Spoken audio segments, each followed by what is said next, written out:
Bermula kelimanya, sifat itu adalah sifat dia mungkin nafsi, berdiri sendiri, dan keenamnya wahdaniyah, maha esa, serta dibersihkan dari segala kekurangan.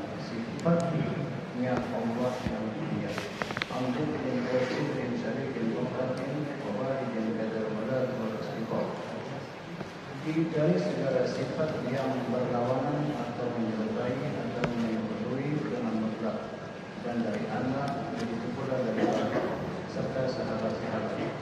Dalam bait ini musannif akan menjelaskan sifat yang wajib pada Allah nomor kelima dari sifat yang 20, yaitu sifat dia memiliki nafsi, yang artinya berdiri sendiri dengan zatnya. Sedangkan menurut Al-Salafiyah, yaitu mencabut sifat yang pasti dari Allah, maka makna dia memiliki nafsi ini adalah adamul ikhtiyaj, artinya Allah tidak membutuhkan kepada yang menciptakan dan juga pada tempat atau ruang. Adapun dari nakli yang menunjukkan bahwa Allah tidak membutuhkan kepada yang menciptakan, pasti Allah adalah baru.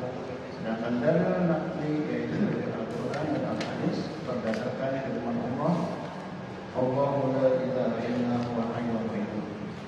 Ya, Bapak Ibu dimuliakan Allah, pagi ini kita akan melanjutkan kajian ilmu tauhid, masih membicarakan tentang sifat Allah. Seperti apa sifat Allah yang wajib itu? Kita sudah bahas sifat Allah yang wajib. Yang pertama wujud, qidam, baqa, sudah kita bahas. Yang sekarang yang keempat dan kelima. Keempat adalah sifat yang wajib bagi Allah Subhanahu wa Ta'ala adalah sifat muqaddasatul lil awali. Artinya artinya berbeda lil awali dengan yang baru. Jadi Allah itu beda dengan yang baru. Apa maksudnya? Allah itu qadim. Qadim itu terdahulu, kekal. Yang selain Allah disebut hadid, baharu. Kita tangkap ya? Langit, bumi, manusia, hewan, tanaman, tumbuhan itu hadid.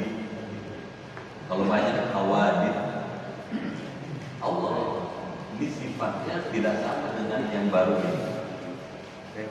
Maksudnya Allah tidak sama dengan manusia.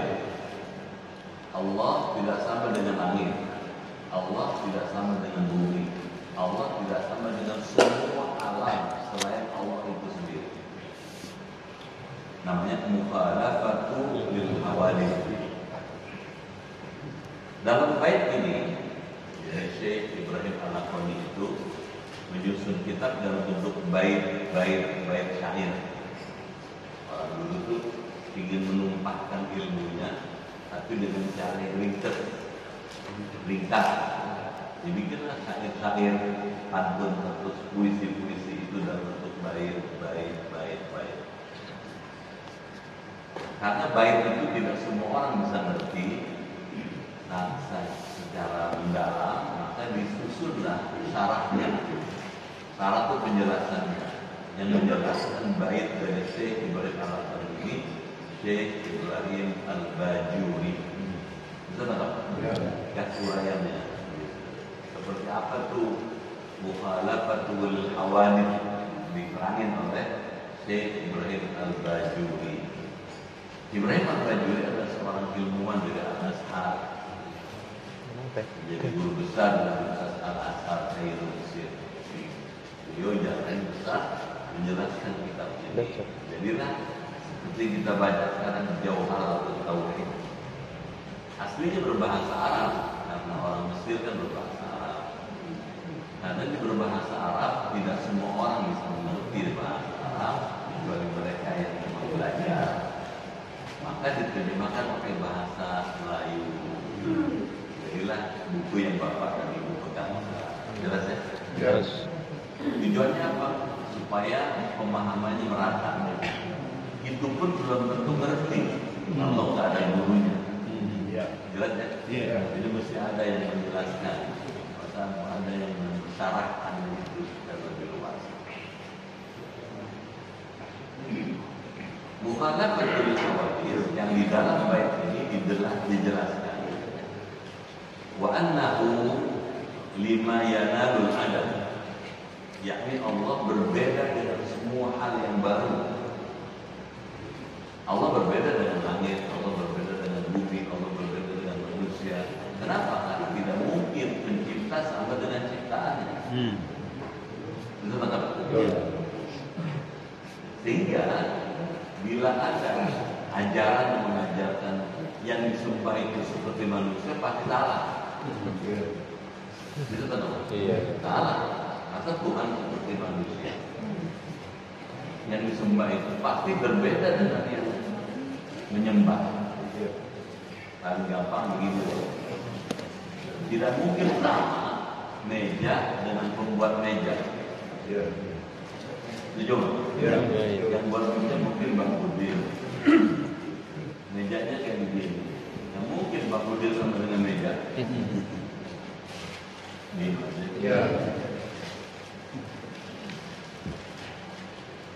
Yang lebih lagi mudah lagi yang kita pahami misalnya, ini meja bikinan Bang Udin. Boleh kan? Ini anaknya Bang Udin. Boleh Bang? Bisa marah Bang Udin. Kira-kira lu katanya masa anak gua kayak begini. Yang pasti Allah berbeda berbeda dengan yang baru-baru. Yakni Allah berbeda dengan semua hal yang baru. Maka jika alam jisim, alam itu berwujud, berjenis, beragam jisim itu ada jisimnya, ada jasadnya, ada potongannya, ada bentuknya. Maka Allah bukan jisim. Kalau manusia ada jisimnya, jasmani, itu tahu ya? Ada jisimnya, ada sesuatu yang bisa dilihat. Maka Allah pasti bukan jisim, lawanannya. Itu tahu ya? Pasti Allah tidak sama dengan makhluk. Kalau manusia terdiri dari jasmani dan rohani, Allah tidak tersusun dari unsur-unsur itu. Jelas ya? Ini ngaji tauhid itu mesti pelan-pelan. Soal pemahaman ya. Kalau ngaji fikih, ilmu praktis, amal yang nyata langsung dipraktekin.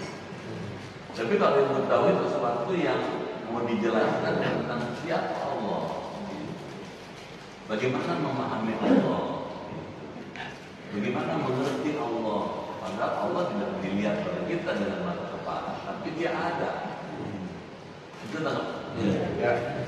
itu banyak perlu pikiran yang cukup dalam. Jadi ilmu tauhid itu banyak menggunakan pendekatan akal, di samping pendekatan nakal. Nakal itu wahyu Tuhan.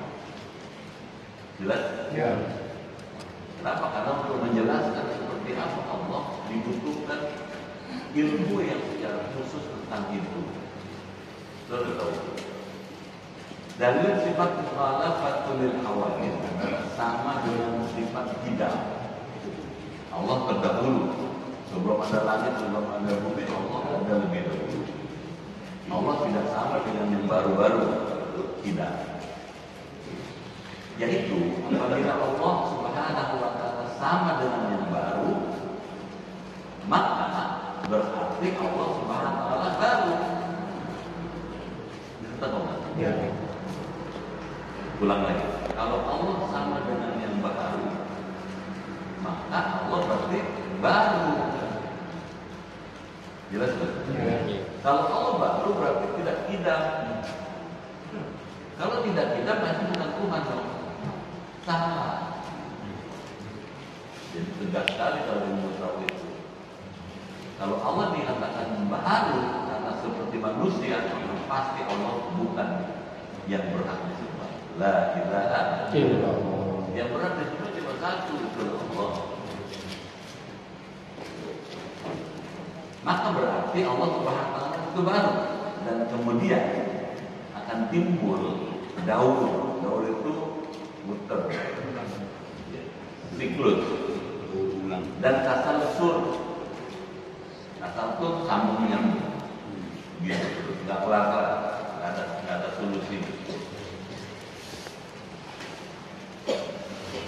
Yang mana kedua-duanya mustahil terjadi. Jadi Allah tidak mungkin seperti Daud dan tasalsul itu.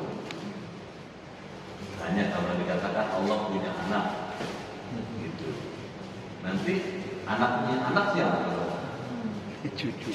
Saudara, bapaknya Allah siapa? Kakeknya siapa? Nggak kelar-kelar tuh. Jadi mesti dihas. Allah berbeda dengan makhluk. Kalau manusia punya sifat beranak dan diperanakkan, maka Allah tidak beranak dan tidak diperanakkan. Dia beda sendiri. Makanya mukhalafatul hawa.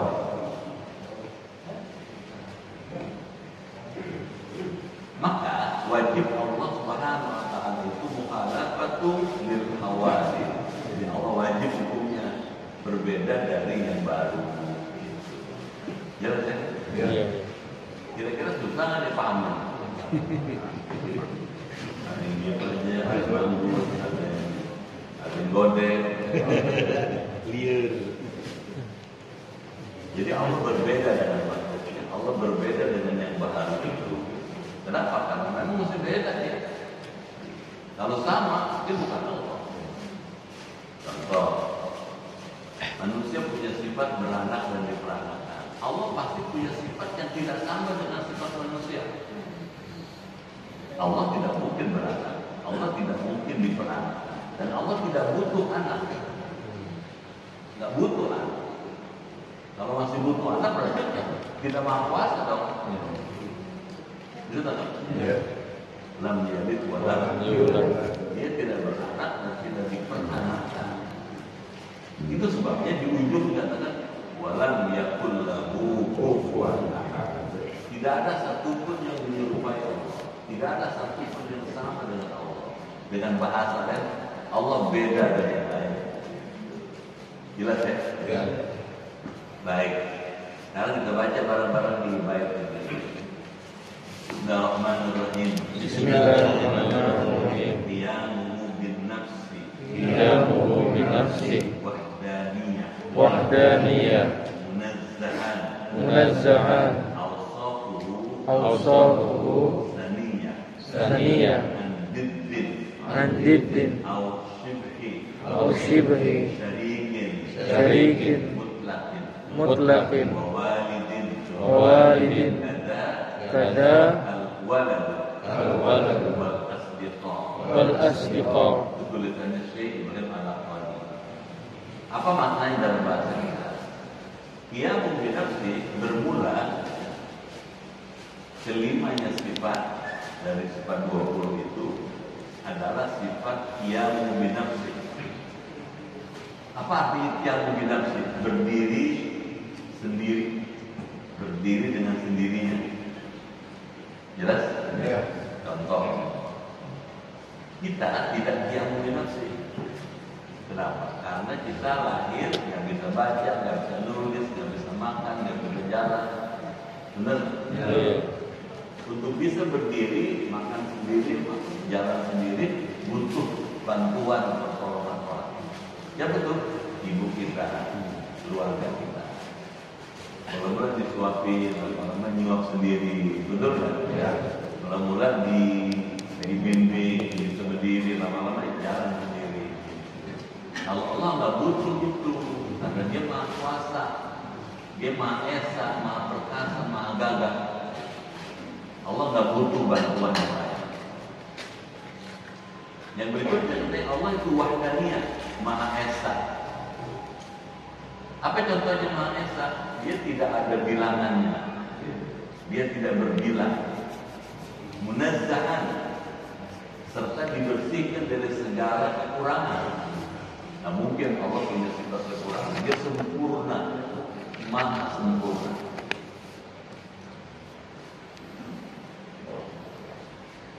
Sifatnya Allah yang mulia, saniyah, andidid, dari segala sifat yang berlawanan. Jadi Allah tidak mungkin dua, tidak mungkin tiga, tidak mungkin banyak. Allah satu esa. Nah, nanti kita lihat dalilnya. Pakai akal dulu, biar gampang.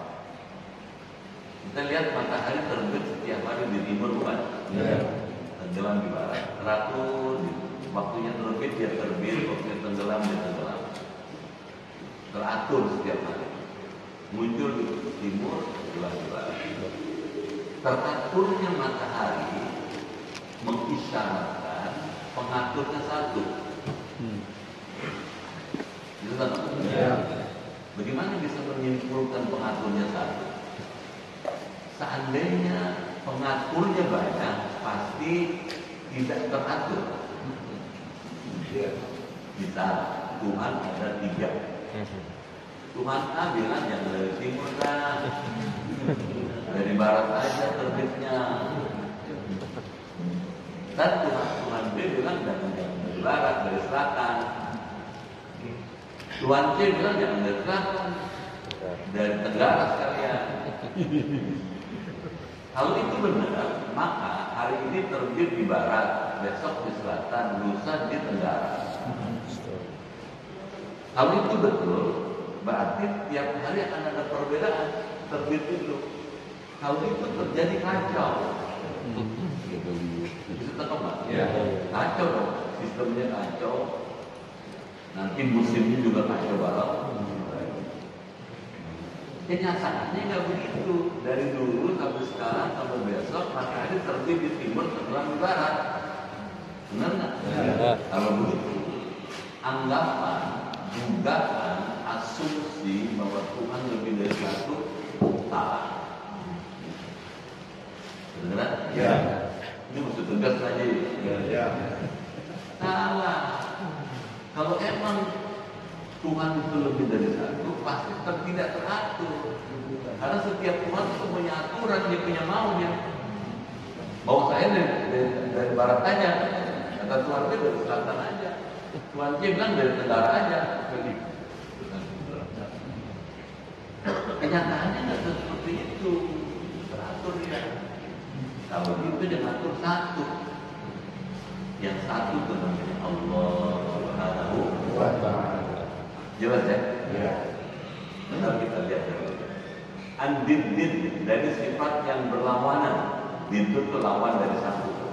Ausyibhi syarikin mutlaqin, atau menyerupai atau menyekutui dengan yang mutlak. Gak mungkin ada sekutu, gak mungkin ada saingan, gak mungkin ada rival. Wa walidin, dan dari anak, gak mungkin Allah anak punya anak. Kadang-kadang begitu pula dari bapak, wal asdiqa. Walid itu bapak ya. Terjemahnya salah. Walid itu bapak, al walad anak. Wal asdiqa serta sahabat-sahabat. Jadi Allah tidak mungkin punya anak, Allah tidak mungkin punya bapak, Allah tidak mungkin punya teman. Dia sendirian aja. Wahdaniyah. Jelas? Ya. Di dalam bait ini, musannif akan menjelaskan sifat yang wajib kepada Allah. Nomor 5 dari sifat yang 20, yaitu sifat qiyamu bi nafsihi. Ini penjelasan Ibrahim Al-Bajuri. Yang artinya berdiri sendiri dengan zatnya. Jadi Allah berdiri sendiri. Qiyamu bi nafsihi. Sedangkan menurut arti salbinya, yaitu mencabut sifat yang pasti dari Allah, maka makna yang binafsi adalah ada motif dia. Kalau dimaknai dengan bahasa lain, muhalafatul hawadis, qiyamu binafsi itu artinya apa? Ada motif dia. Artinya Allah tidak membutuhkan kepada yang menciptakan. Kira-kira? Allah tak butuh yang menciptakan, karena dia pencipta. Dia nggak butuh pencipta. Dia pencipta. Bisa tangkap? Allah Khalik. Allah tidak butuh pencipta. Dan juga pada tempat dan ruang, Allah nggak butuh tempat. Kira-kira? Iya. Pelan-pelan nih. Allah nggak butuh tempat. Bagaimana maksudnya? Tempat itu tempat, ruang itu ciptaan Allah. Bisa tahu ya? Ruang sekarang kita ada ruang ini, kita ada di ruang ini. Ruang ini ciptaan Allah. Allah nggak butuh pada ruang. Karena Allah tidak butuh pada ruang, sebab ruang itu ciptaan Allah, maka Allah tidak ada ruangnya. Pusing-pusing lagi. Ulang lagi. Ruang, space namanya, itu ciptaan Allah. Setuju nggak? Ya. Yang bikin Allah. Karena ruang itu ciptaan Allah, maka Allah tidak butuh pada ruang. Dia tidak tunduk pada ruang. Ya, itu sebabnya kalau ditanya di mana Allah, nanyanya salah. Benar-benar kan? Iya. Nanyanya salah. Kalau ditanya di mana Allah, berarti Allah punya tunduk pada ruang dong. Kalau ditanya di mana Pak Ketua, ada begitu di masjid. Berarti Pak Ketua ada di masjid, ada di ruang namanya masjid. Bisa tahu? Kalau ditanya di mana Allah, berarti Allah ada di ruangan. Gitu kan? Ya. Kalau Allah ada di ruang, pada ruang itu ciptaan Allah, berarti Allah tunduk pada ciptaannya. Kalau begitu tidak mungkin. Karena ruang itu ciptaan Allah dan Allah tidak tunduk pada ruang. Sebab itu tidak mungkin ditanya di mana Allah. Bisa tahu nggak? Ya. Di mana Allah? Di atas ruang. Salah. Itu sebabnya ada katakan aqrabu min hablil warid, lebih dekat dibandingkan orang leher. Jelas kan? Ya. Jadi Allah tidak tunduk pada ruang, karena Allah tidak bisa ditanya di mana Allah. Allah ada, meskipun kita tidak bisa melihat Dia. Mana buktinya Allah ada? Dia sami'un, basirun, alimun. Dia bisa mendengar doa Bapak. Allah bisa mendengar doanya ibu. Mana buktinya? Pernah baca doa kan? Ya. Gimana aja? Emang aja mesti ngopi kali ini. Ngopi dulu dah. Ngopi. Liur.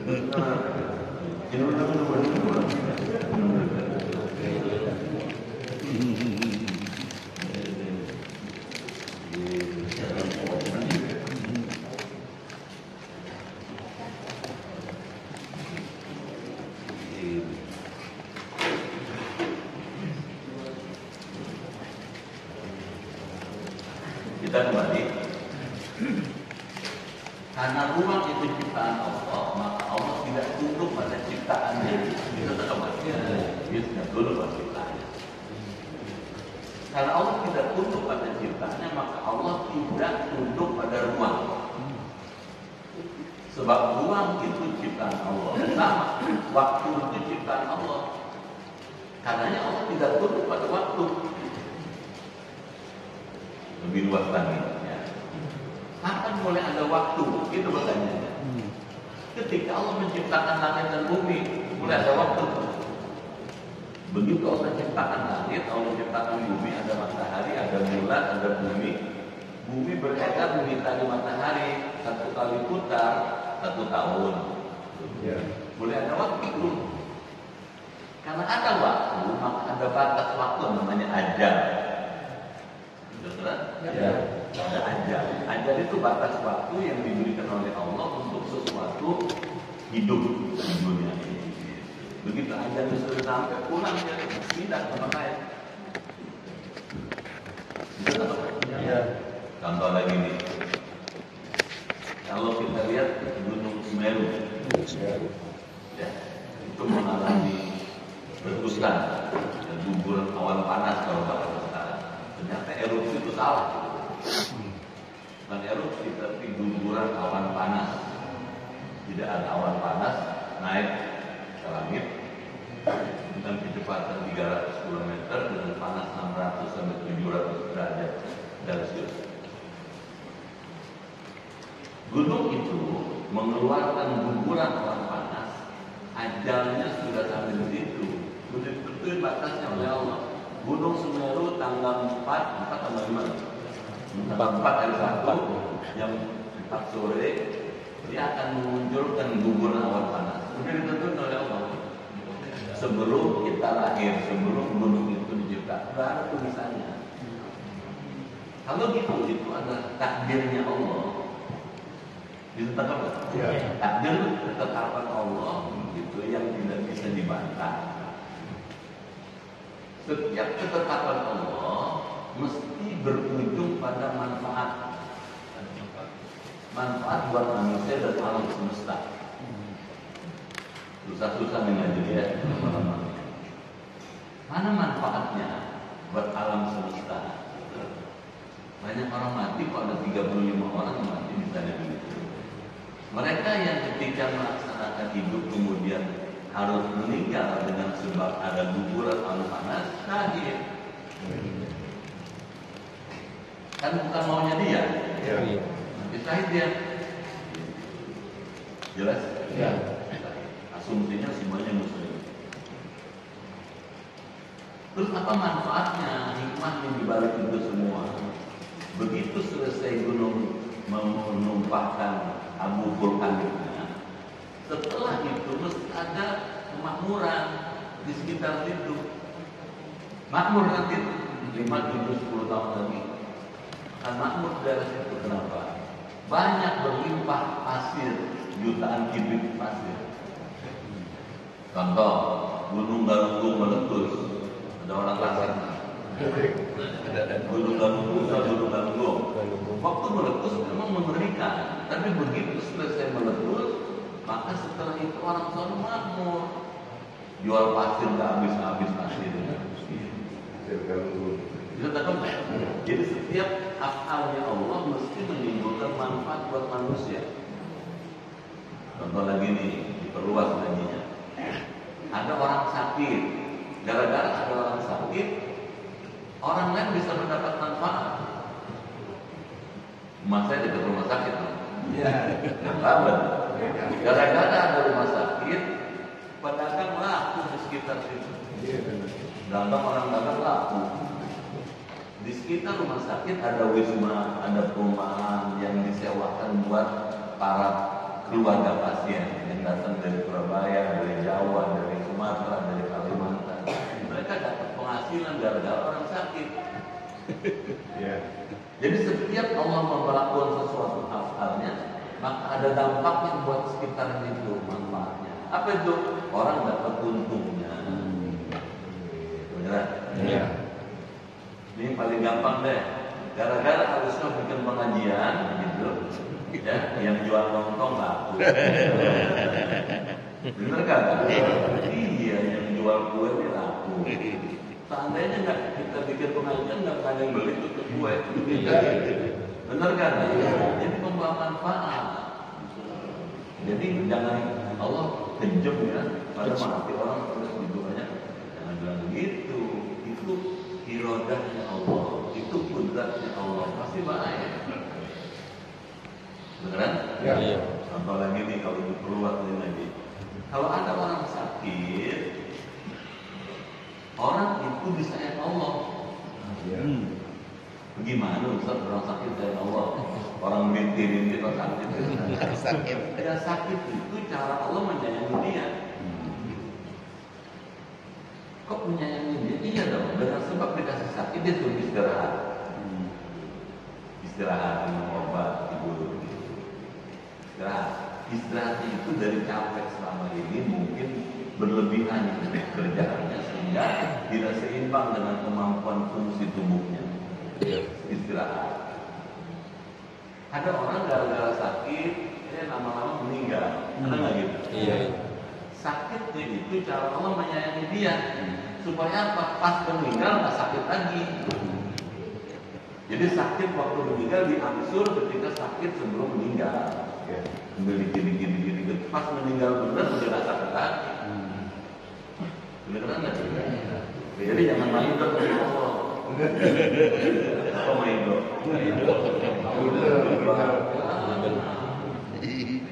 Mesti ada faedah. Gak ada. Yang datang dari Allah mesti ada manfaatnya. Tidak ada yang datang dari Allah yang tidak memberi manfaat.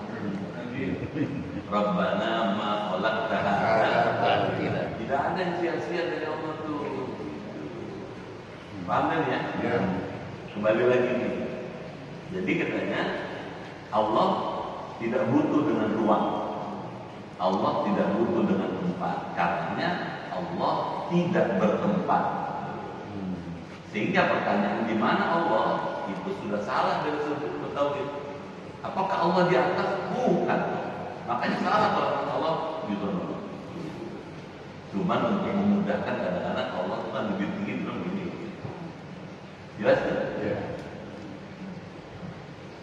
Adapun dalil nakli, tadi dalil nakli yang menunjukkan bahwa Allah tidak membutuhkan pada yang menciptakan, pasti Allah adalah baru. Sedangkan dalil nakli yaitu dari Al-Quran dan Al-Hadis berdasarkan firman Allah, Allahu la ilaha illa huwal hayyul qayyum. Ini awalnya ayat kursi kan? Iya. Allah itu katanya.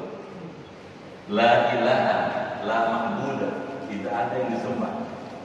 Illa kecuali huwa, dia. Dalam ilmu nahwu kalau ada lam nafi kemudian diikuti istisna illa, maka lil isbat. Setelah istisna, setelah illa maka isbat pasti. Susah kalau belajar pakai teori. Ya. Ulang lagi. La ilaha illa huwa. Tidak ada yang disembah kecuali dia. Kalau begitu, hanya dia yang berhak disembah. Jelas? Ya. Siapa dia? Kan begitu pertanyaannya. Diterangi Al-Hayyu yang Maha Hidup. Al-Qayyum yang menegakkan segala sesuatu, yang mengurus segala sesuatu. Berdasarkan ayat ini Allah diberikan dua sifat, dua nama, Al-Hayyu, Al-Qayyum, Maha Hidup. Apa bedanya Allah dengan yang hidup-hidup ini? Bapak hidup, kita hidup, saya hidup, ibu hidup. Hidupnya kita hidup nisbi sementara. Satu saat bakal kita hidup lagi. Maaf jangan marah. Memang benar. Betul nggak? Tahun 3000 masih hidup nggak kira-kira? Jadi manusia itu hidupnya sendiri, tidak mutlak. Kalau Allah Maha Hidup, hidupnya selama-lamanya dan tidak pernah mengenal mati. La yamut, tidak pernah mati Allah. Jadi bedanya Allah dengan kita, sama-sama hidup, cuma kalau kita hidupnya sementara. Paling 80, 90, 100 lah. Kalau selama 100 lah. Allah tidak pernah mengenal ratusan, selama-lamanya dia hidup. Paham itu? Ya. Itu maknanya apa? Allah itu katanya berbeda dengan makhluknya.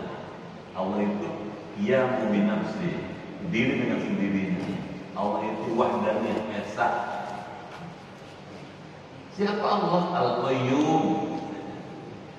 Al-Qayyum artinya yang menegakkan semua yang tegak, yang mengurus semua yang ada. Bapak ini bisa hidup sampai detik ini, ibu bisa hidup sampai detik ini. Yang menghidupkan siapa? Allah. Yang mengurus siapa? Allah. Kalau begitu, dia pasti berhak disembah. Paham gitu ya? Kalau kemudian kita sederhanakan, Allah memang unik, berbeda dari lainnya. Jelas? Gimana? Kita lanjut? Baca lagi kan? Dari sifat Allah yang 20 yang wajib di Allah adalah Allah tidak terbilang, dia tidak terbilang dia di dalam dirinya, sifatnya dan afalnya. dia di dalam sifat wahdaniyat ini mencabut 5 kam atau bilangan. 1 kam mufassir bidzat, artinya asa Allah dalam artian Allah tidak berkelipatan di dalam zatnya. 2 kam muttasil bidzat, artinya Allah itu satu dan bukan tersusun dari beberapa juz. 3 kam mufassir sifat, artinya tidak ada yang menyerupai sifat Allah baik di dalam bahasa maupun isinya. Namun tidak apa-apa atau tidak diperbolehkan sama bahasanya, tetapi tidak isinya, tapi berbeda isinya. Contoh sifat Allah Al-Alim yang terdapat dalam Imam Ghazali. Nah, sifat di sini tidak apa-apa dengan sifat Allah di dalam saksi bahasa. Sebab dari segi bahasa, sebab sifat ilmunya Allah sangat berbeda dengan sifat ilmunya Imam Ghazali. 4, kam muttasil sifat, artinya sifat yang tetap pada zat Allah seperti Allah memiliki sifat qudrat. Maka qudratnya Allah itu tidak 2 atau 3, tapi hanya 1. 5, kam mufassir al-af'al, artinya dia kelatarnya di luar Allah, tidak ada yang mempunyai takdir atau bekas perbuatan atau pengaruh. Sekaligus sifat Allah Subhanahu wa taala dibersihkan dari lawan sifat. Kalau sekiranya Allah Subhanahu wa taala bersifat wujud, maka mustahil Allah Subhanahu wa taala bersifat adam. Selain beberapa sifat Allah juga dibersihkan dari yang menyerupainya dan juga dibersihkan dari sekutu mutlak, yaitu di dalam zat Allah tidak ada sekutu, serta dibersihkan dari sifat memiliki otak, memiliki anak atau keturunan. Ya, begitu ya. Nanti sebenarnya ada kudrat irada. Ya, dikit-dikit pelan-pelan tadi. Sekarang lebih jelas tentang sifat Allah wahdani. Kalau tadi mubarakatuh awalnya, sekarang sifat Allah wahdani. Selanjutnya nomor ke-6 dari sifat Allah yang 20, wujud, hidam, baqa, fatul yang ta'ala binaf wahdaniyah, kudrat irada. Ada kan? Nah, sekarang menjelaskan tentang wahdaniyah ini. Selanjutnya nomor ke-6 dari sifat Allah yang 20 yang wajib di zat Allah adalah Allah tidak terbilang di dalam zatnya. Gimana nih maksudnya? Allah itu ada zatnya, bisa tahu? Ada zatnya, ada substansinya. Allah di samping punya zat, tapi juga punya sifat. Bisa tahu? Ada sifat. Sifat itu melekat pada zat.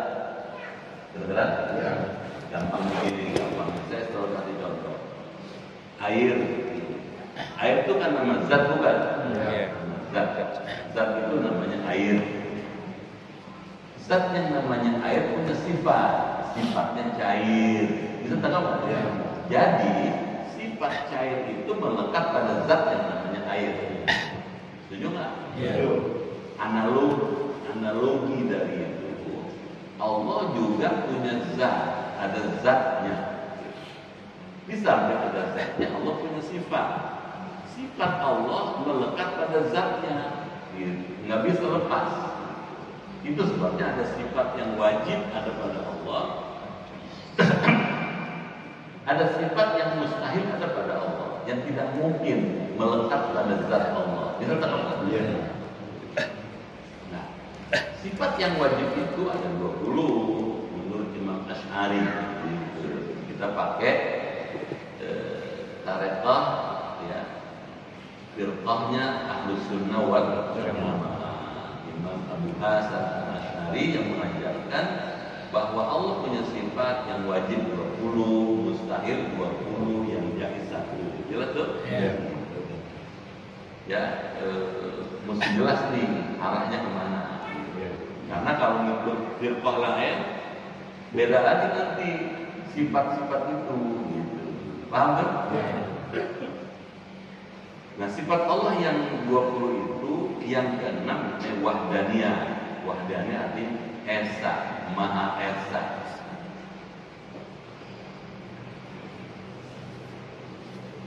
Tidak terbilang zatnya, artinya zatnya cuma satu. Mana buktinya? Qul huwallahu ahad. Ahad itu esa.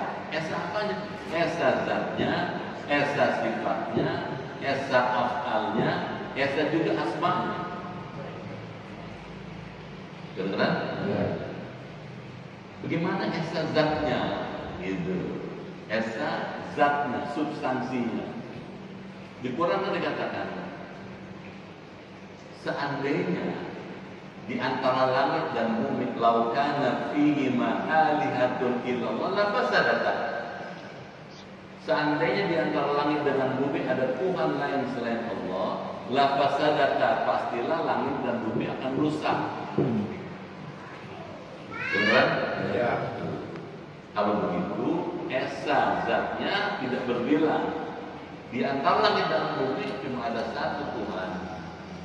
Di luar langit dan bumi cuma ada satu yang disembah. Yang satu namanya Allah. Itu sebabnya disebut Allah punya sifat wahdaniyah. Jelas kan? Ya. Sekarang kita lanjut lagi. Kalau zatnya esa, sifatnya juga esa. Kedengeran? Ya. Mana buktinya? Manusia mendengar, Allah juga mendengar. Ya. Tapi mendengarnya Allah berbeda dengan mendengarnya manusia. Di mana bedanya? Manusia mendengar ada batasnya. Makin tambah umur biasanya kurang benar. Marah ya? Benar kagak? Makin tambah umur makin kurang pendengaran itu. Kadang-kadang dipanggil-panggil dari tadi, Bapak dipanggil tadi diam aja. Kadang-kadang gua, kadang-kadang gitu. Lo ngomong apa tuh? Nah, makanya apa? Manusia itu kemampuan dengarnya ada batasnya. Kalau Allah maha mendengar, di mana maha mendengarnya Allah? Kan begitu kan? Allah maha mendengarnya, dia bisa mendengar apa yang oleh manusia tidak bisa didengar.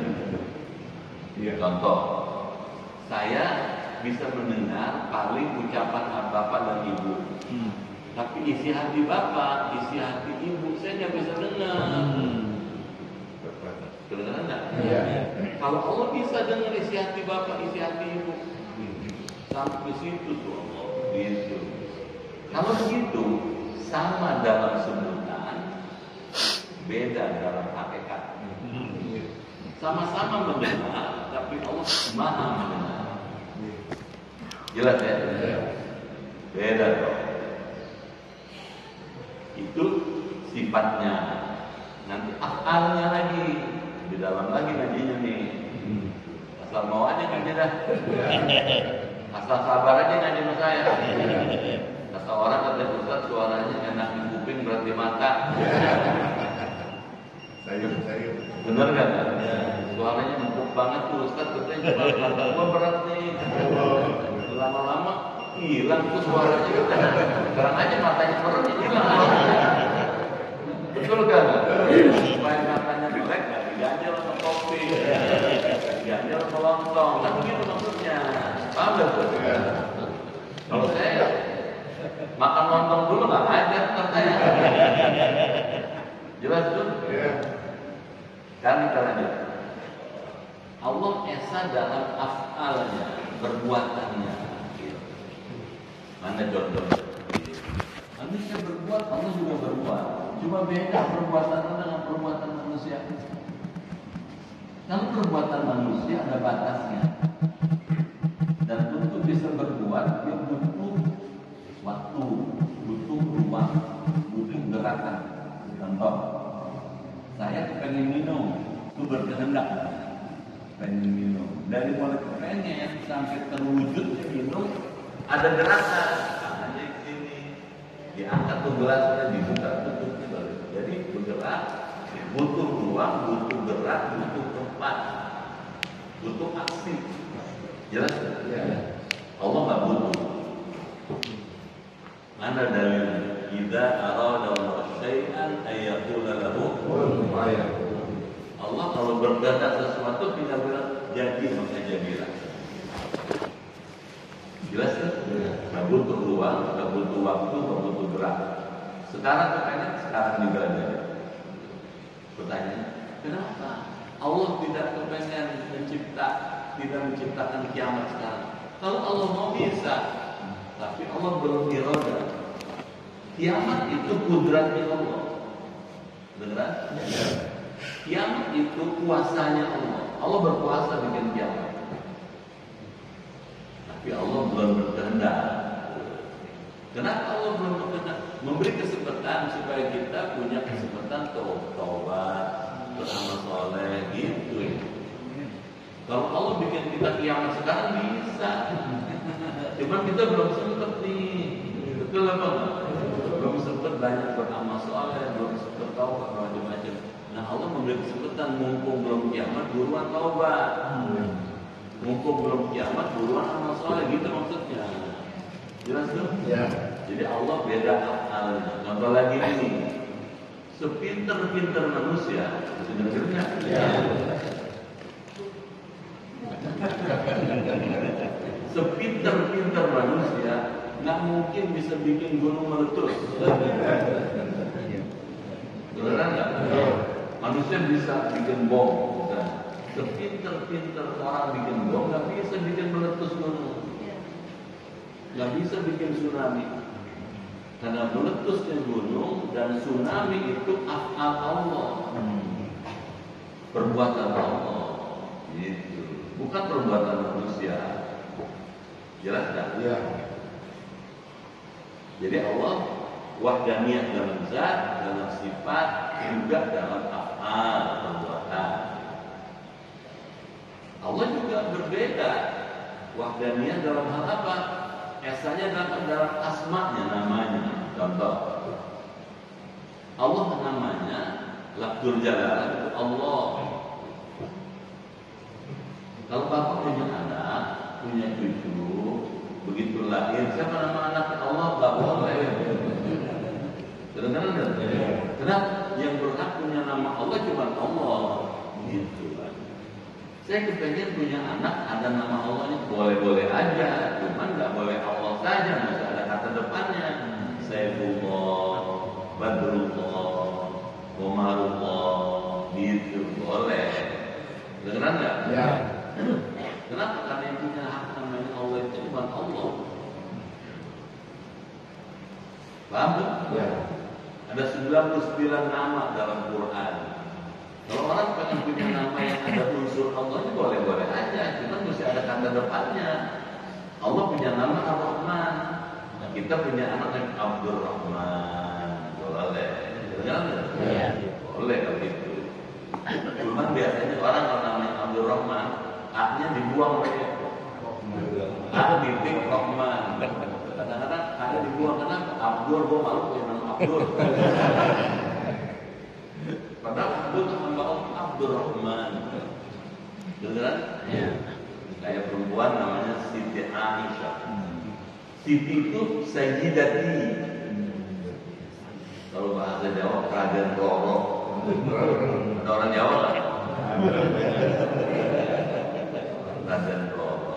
Raden Roro itu orang Ningrat, bangsawan. Siti. Jadi yang punya nama Siti itu di kalangan Quraisy yang orang-orang bangsawan orang terhormat. Siti Aisyah, Siti Khadijah, itu orang-orang terhormat. Orang sekarang kasih nama Siti nggak mau. Kenapa namanya Siti nggak mau? Waktu Meleno. Lain lagi cerita itu sih. Paham nggak tuh? Nama anak gua katanya pakai Siti, katanya Meleno. Itu kebetulan itu namanya namanya Siti. Paham nggak tuh? Jangan dicampur-campur gitu. Paham nggak? Baik, jadi Allah wahdaniyah esa sifatnya. Ini masih panjang nih ceritanya. Dulu ditulis kan masih belum jelas ya. Sifatnya juga dan afalnya. Di dalam sifat wahdaniyah ini mencabut 5 kam. Oh, di dalamnya lagi bersama Syekh Ibrahim Al-Bajuri diperdalam. Jadi wahdaniyah itu katanya ada 5 dicabut dari wahdaniyah. 1, 5 kam, 5 bilangan. 1 kamun fasil bidat, artinya esa Allah dalam artian Allah tidak berkelipatan di dalam zatnya.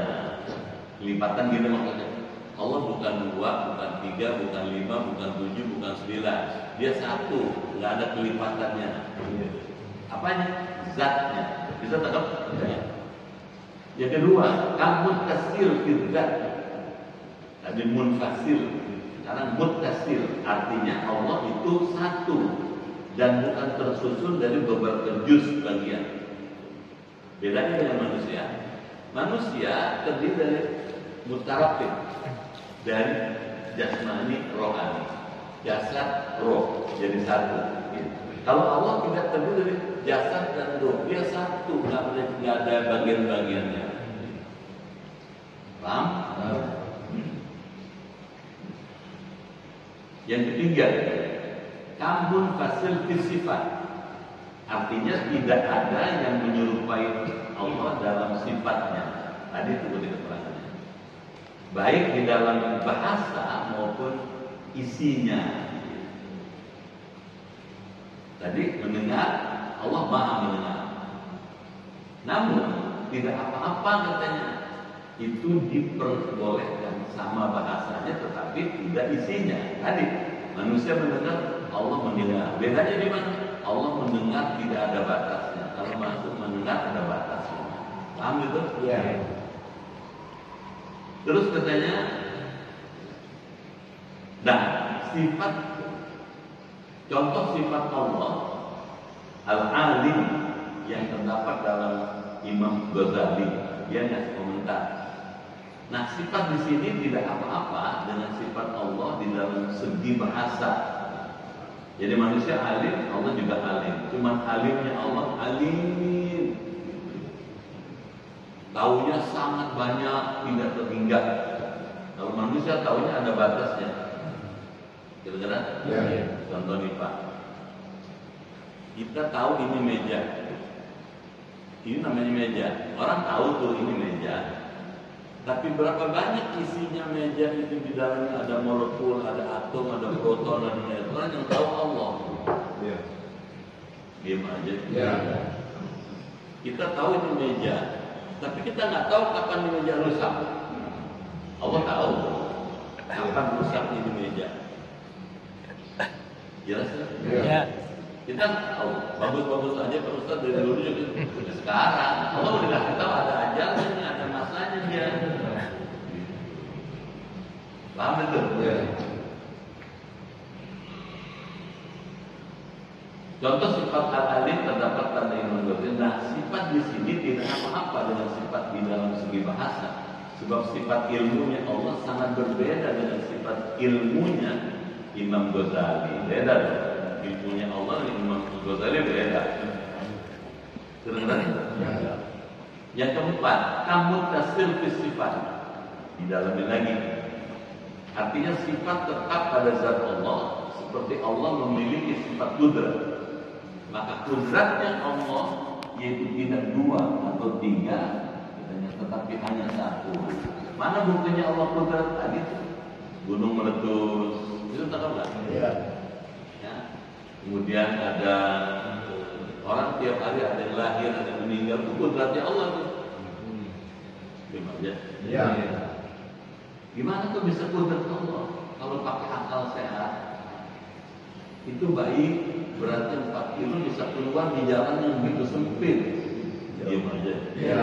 Mohon maaf ya Bu, saya nggak pernah lihat orang lahir, nggak pernah lihat. Tapi ngebayangin aja, kayaknya begitu susah tuh menderitanya.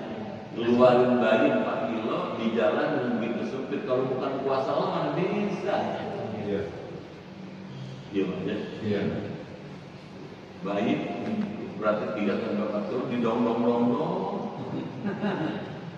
Emang benar. Ke pasar dibawa, tidur dibawa, mandi dibawa. Nggak apa-apa tuh bayi. Kenapa? Allah. Dia bikin satu sistem yang begitu kuat kokoh sehingga bayi itu nggak pernah masuk. Bisa hidup di dalam perut. Kuasa Allah tuh. Diam aja. Iya. Mana lagi buktinya Allah kudrat? Allah bisa menciptakan manusia tidak lazim menurut akal sehat. Biasanya orang lahir karena ada ibu ada bapaknya, bukan? Iya. Allah bisa bikin orang lahir tanpa bapak. Bisa. Allah Maha Kuasa. Tapi Isa masih gitu. Allah bisa menciptakan manusia tanpa ibu. Betul-betul? Iya. Siti Hawa. Bahkan Allah bisa menciptakan manusia tanpa bapak, tanpa ibu. Nabi Adam. Diam aja. Kalau dikatakan Nabi Isa anak Allah, yang lebih tepat Nabi Adam dong. Kenapa Nabi Adam nggak dibilang anak Allah? Benar nggak? Itu kudratnya Allah. Bukan berarti kalau ada orang lahir tanpa bapak, terus bapaknya Allah nggak bisa. Bisa tahu nggak ya? Dia kan mesti pakai penggunaan akalnya. Ini akidah Islam. Bisa tahu nggak ya? Bahwa ada orang punya keyakinan yang lain itu haknya dia, urusan dia. Kan gitu, kita nggak campur di situ. Saya tinggal ngomong di perahu saya. Iya. Kedengeran nggak? Yang di belakang perahu nggak boleh ngebruntu dong. Jelas? Iya. Jadi kalau gitu teman, Allah memang esa dia, wahdaniyah. Nomor berapa sekarang?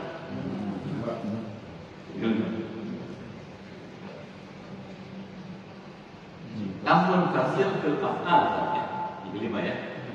Allah itu katanya artinya di luar Allah tidak ada yang mempunyai taksir, bekas atau pengaruh perbuatannya. Sekalipun sifat Allah Subhanahu itu dibersihkan dari lawan sifat. Kalau sekiranya Allah Subhanahu wa taala bersifat wujud, maka mustahil Allah Subhanahu wa taala bersifat ada. Jadi nggak mungkin Allah tidak wujud. Kok tidak mungkin? Iya dong. Karena ada hasilnya, ada ciptaannya. Gitu. Adanya langit, adanya bumi, menjadi bukti adanya Allah. Selainnya beberapa sifat Allah juga dibersihkan dari yang menyerupainya. Jadi nggak mungkin Allah sama dengan lain. Dan juga dibersihkan dari sekutu mutlak. Nggak mungkin ada saingan. Benar? Ya. Seperti orang Mekah tuh Quraisy Mekah bikin tandingan Allah, Lata, Manat, Uzza. Itu juga salah. Yaitu katanya di dalam zat Allah tidak ada sekutu serta dibersihkan dari sifat memiliki anak atau keturunan. Benar? Ya. Kalau Allah punya anak, repot banyak. Gimana repot? Kita sembah anaknya, bapak bilang lu anak gua aja lu sembah. Kedengeran gak? Lu kapan nyembah gua lu? Bisa kata kan? Iya. Kita sembah bapaknya, anaknya gerutu. Kita sembah emaknya, anaknya bilang emak saya ya sembah. Jadi yang benar itu sembahan satu. Wallahu ahad. Allah wahdaniyah. Masih mau dengerin nggak? Iya. Masih mau ngeliatin nggak? Allah punya sifat. Sifat Allah. Dari 20 sifat Allah itu yang kita bahas sudah ada 6 ya. Yang ke-6 wahdaniyah, Allah esa. Wahdaniyah. Esa apanya? Zatnya. Esa apanya? Sifatnya. Esa apanya? Af'alnya. Sebetulnya ada yang keempat, asma'nya.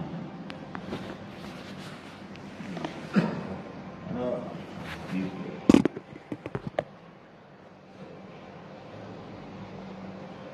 Nah, kenapa Allah esa? Karena kalau Allah lebih dari satu, pasti tidak teratur. Bisa tangkap ya? Dalil mana? Qul huwallahu ahad. Esa zatnya, bahasa lainnya tidak berbilang.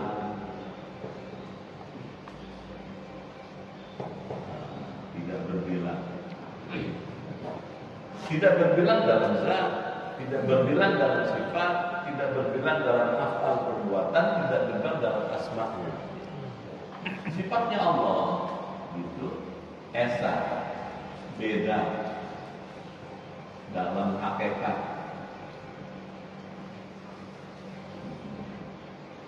Mungkin sebutannya sama, bisa sebutannya sama,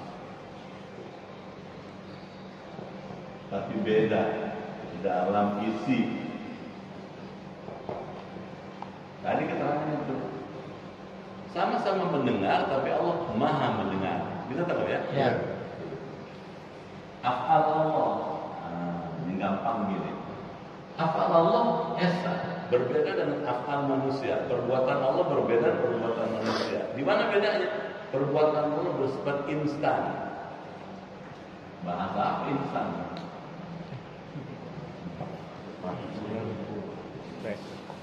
Dia nggak butuh ruang, nggak butuh waktu, nggak butuh gerak.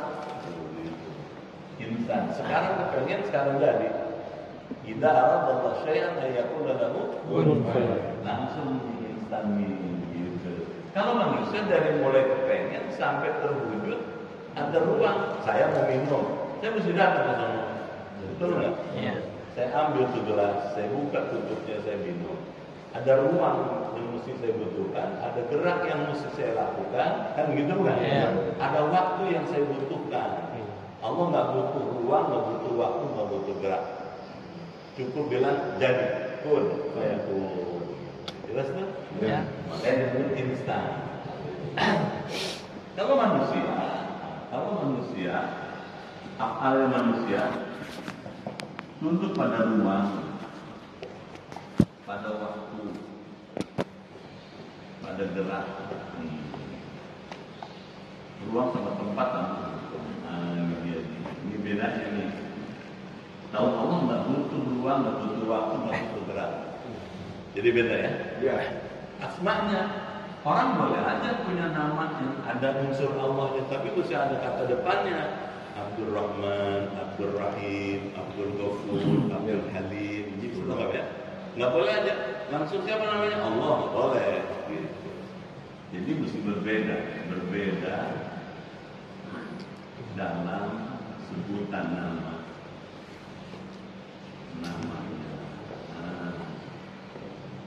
Itulah yang disebut dengan wahdaniyah. Gitu. Jelas?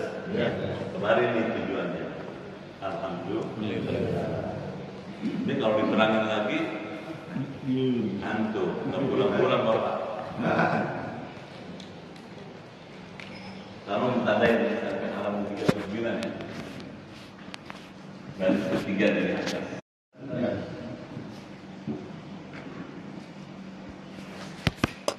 Paham?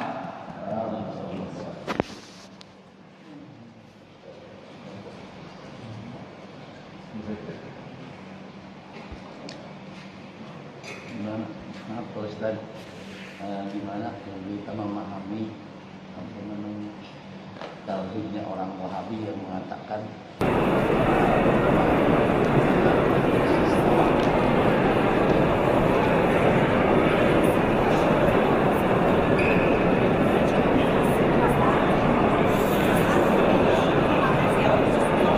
Facebook itu memang mesti perlu filter. Kalau nggak ada filternya kacau. Yang Bapak sebut tadi itu memahami ayat secara huruf per huruf. Dia nggak mau takwil. Itu ciri khas Wahabi. Nggak mau takwil, nggak mau memaknai lain. Kalau dikatakan Allah bersemayam di aras, berarti Allah diam di aras. Sedang apa ini? Orang Al-Sunnah. Kalau Al-Sunnah wal Jamaah, Imam Asy'ari bilang bukan begitu.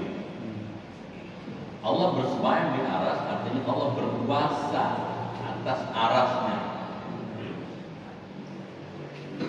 Jadi bukan diam di situ. bukan. Kalau Allah diam berarti Allah tunduk pada ruangan. Aras itu ciptaan Allah. Itu sudah musyabbihah. Dia sudah menyerupai Allah dengan makhluknya. Diam di aras. Gitu. Makanya mesti hati-hati. Tahu? Kalau dikatakan dia ada di atas saya, bukan berarti dia di atas kepala saya, bukan. Misalnya, ketua RW itu kedudukannya di atas ketua RT, ada nggak? Ya.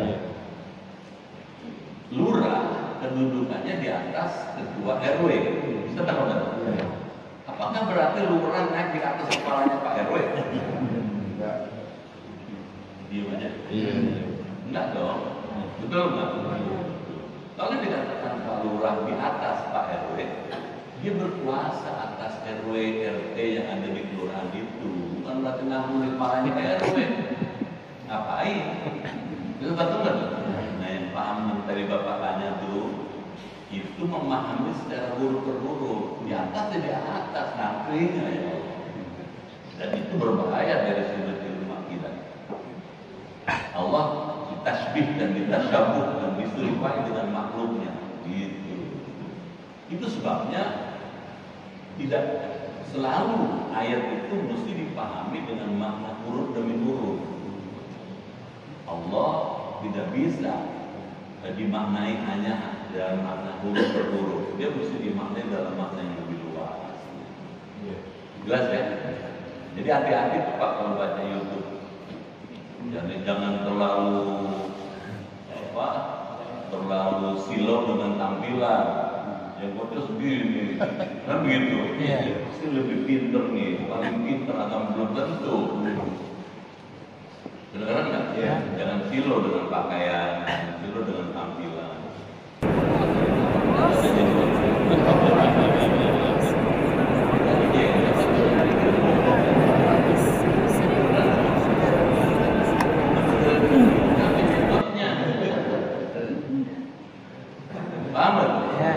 Jangan hebat nih, bajunya juga udah nggak salah lagi. Belum tentu Pak. Kalau saya tampil itu mesti, kalau saya punya moto, orang Islam itu mesti mencerminkan 3 dimensi. Satu dimensi Islam, wawasan, cara berpikir, akhlak, ibadah, akidahnya cara Islam. 2 gitunya, dimensi keindonesiaan. Ada orang Indonesia jadi mesti pakaian, tampil model gaya Indonesia. Ditemu nggak? Bapak tahu, saya sudah maaf ya, ini bukan sombong ya. Istri saya itu ceritain saya sudah 3 bulan Afrika aja sudah datang, selain Saudi, Mesir, Yordan, Palestina, Yaman, Oman, Qatar, Kuwait, Bahrain, Kudus Bir. Saya udah tahu tuh model-model pakaian itu. Saya juga mengerti sedikit-sedikit lahjah, dialek, bahasa-bahasa. Yaman dengan Syria nggak sama dia. Saudi dengan Mesir beda dialek lahjahnya. Pakaiannya juga beda. Lulusan Al-Azhar dengan lulusan Saudi beda. Bisa tahu nggak? Lalu yang mau dipegang gimana? Gitu. Ya bisa pakai gamis. Kalau gamis model Kuwait lain lagi. Ada kayak talinya di sini. Kalau model Yaman ada sini ada ubel-ubelnya. Malah orang Yaman itu tiap hari kalau Bapak lihat di San'a itu, tiap hari bawa bedog. Apa bedog? Golok. Golok dia pakai jas, pakai gamis, ada goloknya sini. Saya tanya, emang di sini nggak aman tiap hari itu bawa golok? Bukan, ini pemangkas. Kalau pakai gamis, kalau pakai golok katanya bukan orang Yaman gitu. Benar-benar nggak? Nah, saya menonton yang mana? Kan begitu kan? Jadi yang saya pakai contohnya orang Indonesia begini modelnya. Paham nggak? Tapi saya mesti punya dimensi internasional.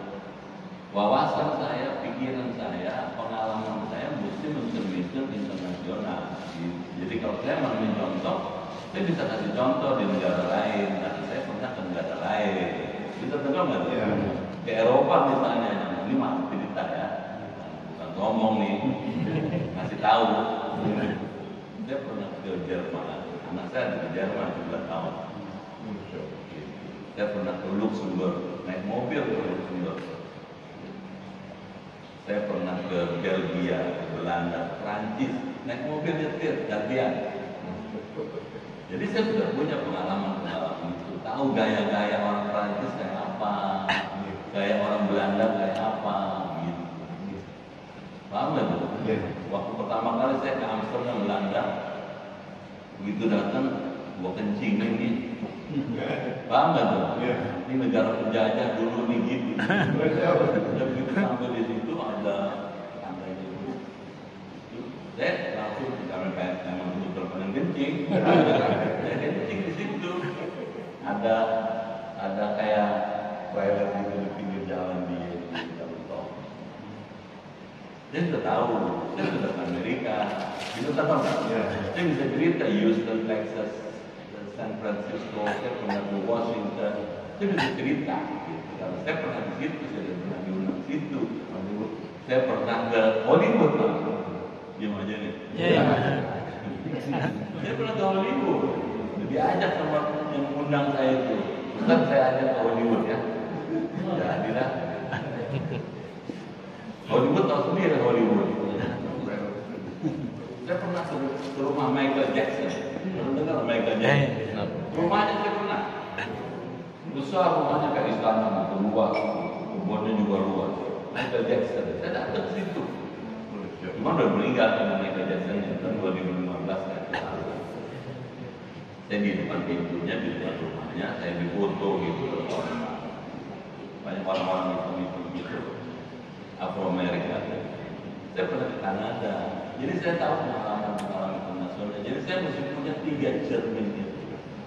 Pikiran saya, cara menyampaikannya mesti punya 3 gitu supaya punya makna global. Jangan puya-puyakan di pojokan. Gitu maksudnya saya. Makanya saya kalau ada orang yang tantang mereka ya cuma segitu cetek lo. Paham nggak? Jelas ya? Jadi jangan terlalu heran. Ini bukan cermin Islam, ini Ustaz Krisno, namanya Ustaz Krisno lah. Orang udah gedek aja nih nama. Paham nggak? Gue pengen memang Ustaz namanya yang hebat-hebat, Abdul Aziz, Imam Samudra. Ini kan Ustaz Krisno Hadi. Betul nggak? Ibu nanya apa?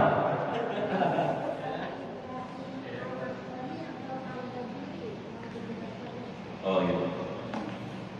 Penulis kitab ini aslinya Imam Asy-Syaikh Al-Imam Al-Alim Al-Allamah Asy-Syaikh Ibrahim Al-Laqani. Beliau ini ahli tauhid. Kitabnya Jauhar Tauhid. Tulis pakai bahasa Arab dalam bentuk syair puisi. Antun. Ada juga yang model kayak begini di bidang ilmu fikih. Syekh Ibnu Ruslan. Itu nulis kitab fikih tapi dalam bentuk puisi. Karena bentuknya puisi nggak semua orang ngerti. Diberikan syarat penjelasan oleh Syekh Ibrahim Al-Bajuri. Ini bukan tukang bajai. Beneran nggak? Al-Bajuri itu ulama ahli tauhid dari Universitas Al-Azhar. Jadi bukan Al-Azhar. Bisa tangkap nggak? Saya pernah ke Al-Azhar gitu di Kairo sana. Dengar nggak tuh? Saya pernah sholat di situ di kampusnya. Saya pernah datang ke kampus itu. Jadi saya tahu. Gitu. Jelas dong? Ibrahim Al-Bajuri memberikan syarat. Makanya diterangin tuh. Wahdaniyah itu ada mencabut 5 kam gitu. Kam munfasil fi dzat, munfasil fi sifat, muttasil fil dzat, muttasil fil af'al, muttasil fil asma gitu. Yang merangin imam itu Bajuri. Itu betul ya? Diurai sama dia menjelaskan tulisannya Imam Ren Al-Laqani. Kalau ditanya diulang lagi, Syekh Ibrahim Al-Laqani dari mana bisa mendapatkan ilmu ini? Dari pokoknya, pangkalnya, namanya Imam Abu Hasan Al-Asy'ari. Dengar? Ya. Abu Hasan Al-Asy'ari, Imam Asy'ari. Imam Asy'ari ini disebut tokoh dalam ilmu tauhid Asy'ariyah atau disebut Ahlus Sunnah wal Jamaah. Ada dua, ada Imam Asy'ari, ada Imam Al-Maturidi. Kedengaran?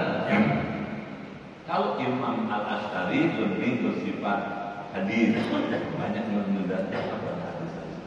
Imam Maturidi lebih banyak kepada hal-hal yang bersifat akliyah, gitu, lebih rasional. Tapi duanya tetap Ahlus Sunnah wal Jamaah, gitu. Di bidang akidah. Bisa tangkap nggak? Nanti kalau di bidang syariah kita ketemu dengan ilmu fikih. Di ilmu fikih, gimana jadi? Ilmu fikih itu nanti ada madhab gitu. Itu tangkap nggak? Ada madhab Abu Hanifah, madhab Hanafi. Ada madhab Imam Malik, madhab Maliki. Ada madhab Imam Syafi'i, madhab Syafi'i. Ada madhab Imam Ahmad bin Hanbal, madhab Hambali gitu.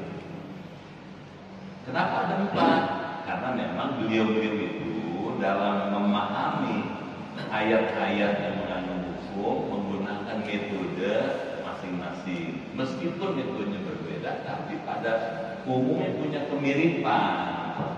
Kemiripan itu ada kesamaan. Misalnya Imam Malik pernah ngaji belajar sama Imam Hanafi di Baghdad.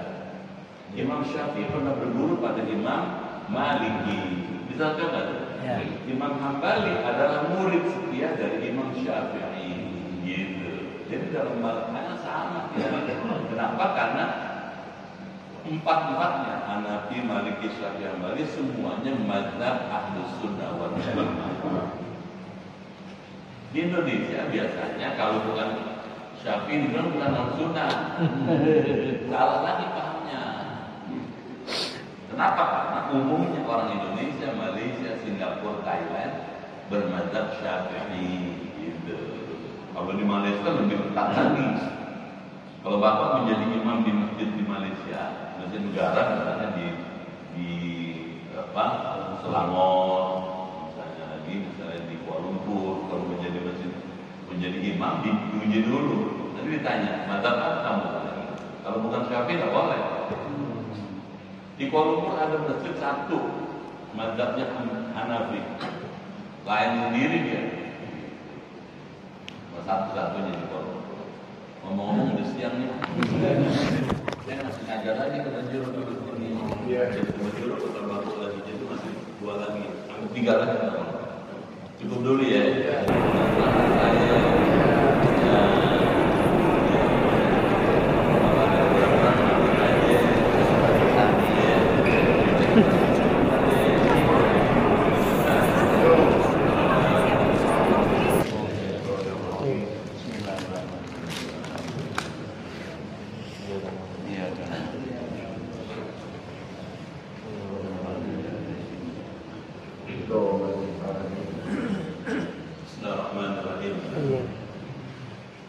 Allahumma bihaqqil Qur'an wa bi kalamikal qadim wa bi Muhammadin khatamin nabiyyin wa bi haqqi ummil Qur'an allimna al-Qur'an wa faqihna fid din wa 'allimna at-ta'wil wa hdina ila sawa'is sabil.